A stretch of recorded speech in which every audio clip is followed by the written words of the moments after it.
Hello all welcome back. మీరు ఎప్పుడైనా నూకల బియ్యంతో ఎప్పుడైనా ఉప్మా చేశారా అండి? సూపర్గా ఉంటుందండి. ఒకసారి మీరు ట్రై చేసి చూడండి. ఫస్ట్ అయితే తాలింపు వేసి అందులో వాటర్ వేసి బాగా మరగనివ్వాలి. మరగనిచ్చేసాక టేస్ట్కి సరిపడా సాల్ట్ వేసేసి ఆ తర్వాతకి నూకల బియ్యం యాడ్ చేసేసుకోవాలి.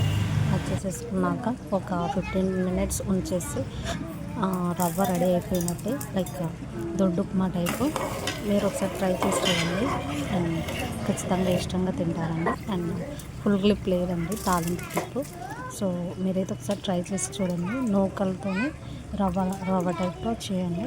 అండ్ మీకు ఈ వీడియో కనుక నచ్చినట్లయితే ఒకసారి ట్రై చేసి చూడండి. And like share subscribe to my channel. And చాలా ఉన్నాయండి మన ఛానల్లో, చాలా వీడియోస్ ఉన్నాయి. Shopping, jewellery and different items and different cooking videos ఉన్నాయండి. మీకు ఎవరికైనా ఇంట్రెస్ట్ ఉంటే నాకు వెంటనే మెసేజ్ చేయగలరు. అండ్ ఇది ట్రై చేయండి. మీరు అన్నది దీని గురించి కాదండి, మెసేజ్ చేయండి. Jewellery collections